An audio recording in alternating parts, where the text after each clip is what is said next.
Welcome to my class and in revision of part B, that is Indian economic development. That's what we are doing. And in this, the topic is uh,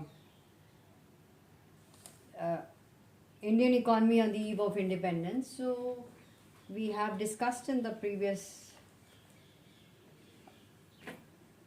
the class that I've done before. But I'm going to discuss a few questions which have been given in the NCRT.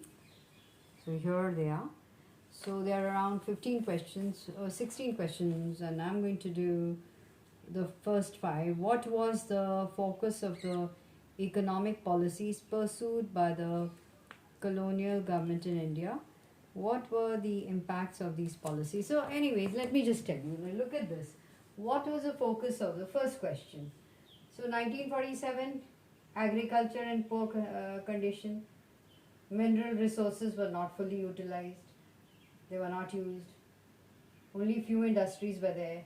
Cottage and small scale industries declined during this period, and there were no jobs, and there was low per capita income. So, all these point out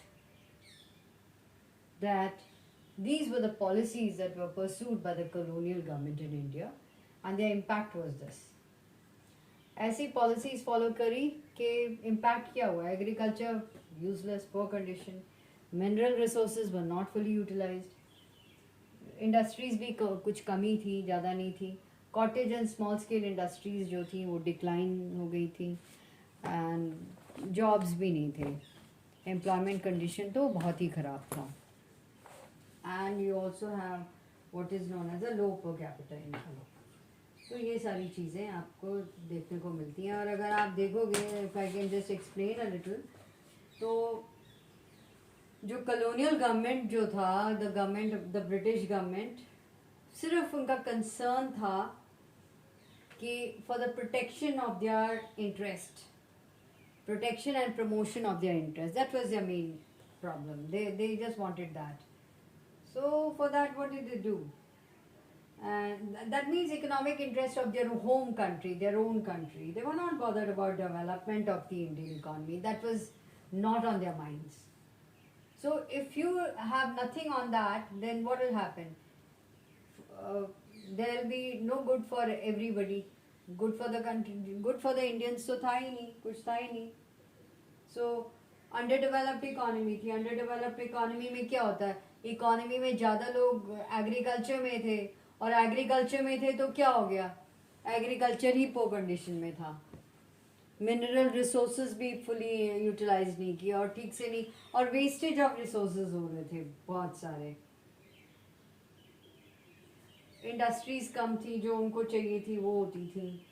and और जो हमारे यहाँ जो cottage and small scale industries थे, उनको बढ़ावा देना तो दूर, जो थोड़ी बहुत थी वो भी डिक्लाइन, वो भी पीछे रह गई. उनको भी उन्होंने ज़्यादा इम्पोर्टेंस नहीं दिया. और फिर क्या हुआ? इससे क्या हुआ? अनएम्प्लॉयमेंट फैल गया. There were no jobs. अब suppose I am involve in some small scale industry, वही ख़त्म हो गई, तो I am jobless now. I can become a worker without having no knowledge of doing anything. So एक मजदूर बन गए हम. और फिर क्या था? तो इससे क्या था? जब जॉब्स ही नहीं रहेंगे तो पर कैपिटा इनकम भी फॉल हो गया. There was low capita income. और फिर क्या था? हमारी एक्सट्रीमली पुअर हो गए हम लोग. ठीक है, पॉवर्टी में आ गए. अगर जॉब्स ही नहीं होंगे तो फिर क्या होगा? पॉवर्टी हो जाएगी. तो बस पॉवर्टी, रैम्पेंट पॉवर्टी. अगर पॉवर्टी होगी तो क्या होगा? खाना पीना कम हो जाएगा, कुछ न्यूट्रिशन ही नहीं होगा. जो थोड़े बहुत सही भी लोग हैं उनका न्यूट्रिशन नहीं हो. देवर हाईली माल न्यूट्रिशन, बहुत हाईली माल न्यूट्रिशन हो गया.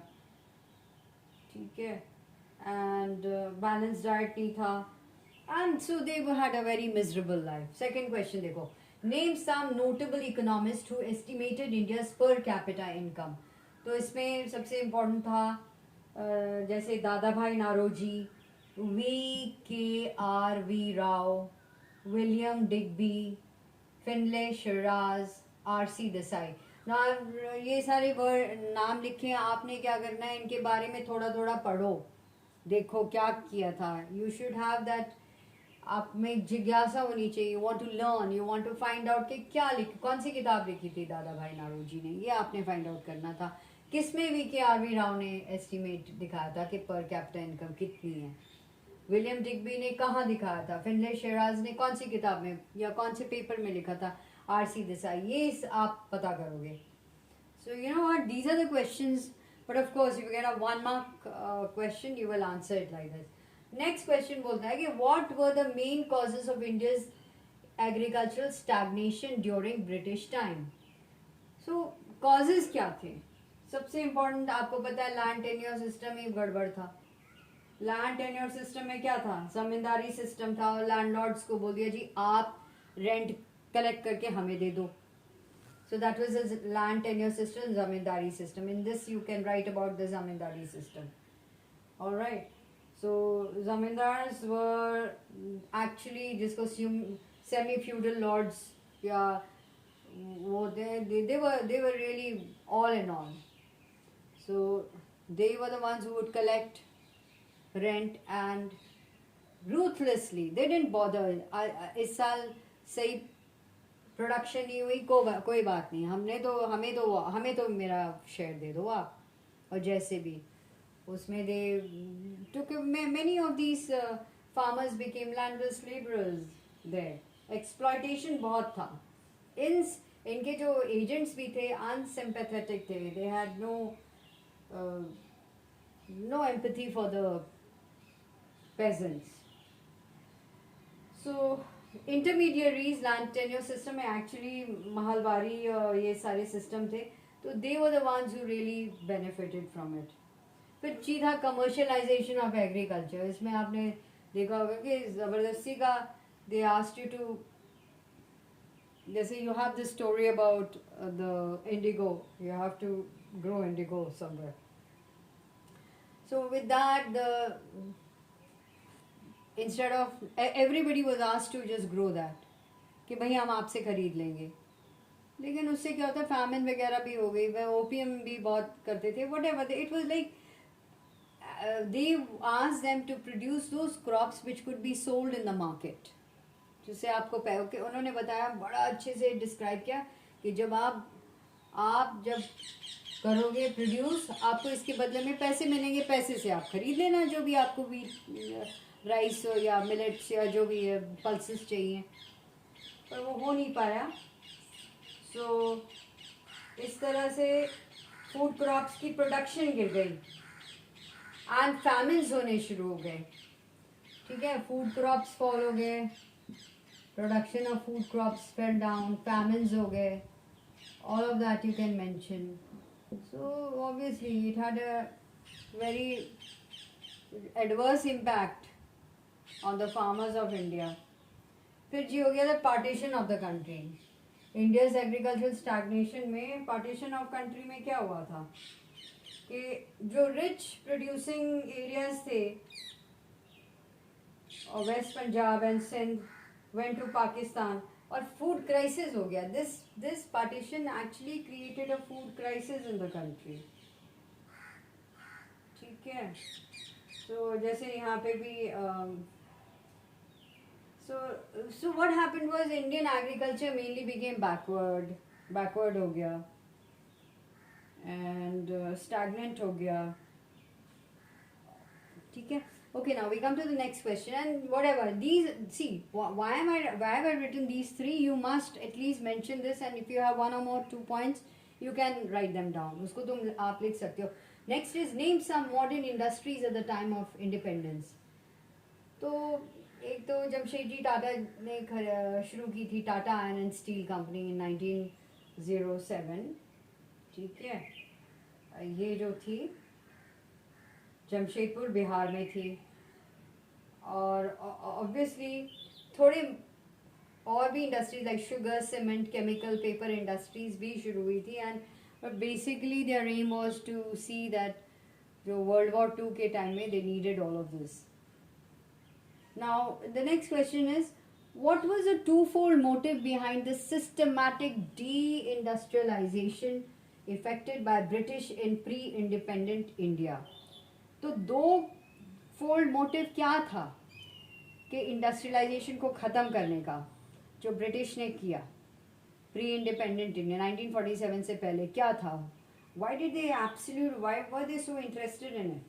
क्यों करा ये पॉलिसी? क्यों सिस्टमैटिकली डी इंडस्ट्रियलाइज क्यों करा? ये क्वेश्चन है.